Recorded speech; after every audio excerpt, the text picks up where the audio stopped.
Imagine this, a well-known rapper, respected by fans and recently honored with the key to his hometown, now facing some of the most serious criminal charges.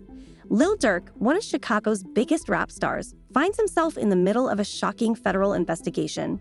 This isn't just another headline, it's a real-life story that could lead to life in prison.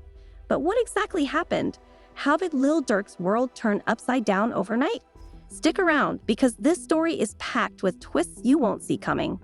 Lil Durk's arrest in Florida took fans and the entire music industry by surprise. And we're not talking about minor accusations here. Federal authorities have hit Durk with murder-for-hire charges, a plot that supposedly stretches from Chicago to Los Angeles. According to prosecutors, this wasn't just some casual association. They allege that Durk masterminded an entire plan to avenge the death of his friend, King Von. For those unfamiliar, Von was fatally shot in 2020, a loss that rocked Durk and his OTF crew. But now, federal investigators are claiming that Durk wasn't just grieving his friend. They say he orchestrated a plot involving his Only the Family, OTF crew, specifically targeting Quando Rondo's group in revenge for Von's death. The charges allege that Durk didn't just give the green light, he funded the operation, covering everything from flights to weapons. In August 2022, Quando Rondo and his cousin, Lil Pab, were making their way through Los Angeles. It was just another day for them, or so they thought. They stopped at a gas station near the Beverly Center, a quick break on their way. But what they didn't know was that another car, a white sedan, had been following them. According to reports, the car was creeping closer, its occupants waiting for the perfect moment to strike. As Rondo and Pab parked, the white sedan moved in. Shots rang out, turning the quiet afternoon into chaos. Lil Pab was struck, and the gas station became a crime scene within minutes. The footage of a devastated Quando Rondo crying out in shock went viral. For many, that haunting scream was a window into the real cost of these ongoing conflicts. But here's where things get darker. Prosecutors say this wasn't random. They claim the attackers had a plan and executed it with precision, and they believe Lil Durk was behind it all. The charges laid out by prosecutors are shocking. They claim this attack wasn't just another violent encounter. It was a planned, deliberate ambush. They allege that Durk financed the entire mission, paying for his crew's travel, accommodations, and even weapons to ensure they could carry out the attack. And they're not just making vague accusations. The indictment includes alleged communication records, travel bookings, and according to sources, coded conversations where payment was discussed. The way prosecutors tell it, Durk's associates didn't act alone. They claim this was a team operation, with each member playing a specific role. According to court documents, an OTF member coordinated the logistics on the ground in LA, arranging everything from ski masks to rental cars. They even bought luxury sedans to blend in, making sure nothing seemed out of the ordinary as they followed Rondo and his cousin. If these accusations are proven, this isn't just an impulsive act of revenge. Prosecutors are portraying Durk as someone who planned and funded an operation designed to send a message they say was ultimately about loyalty and retaliation.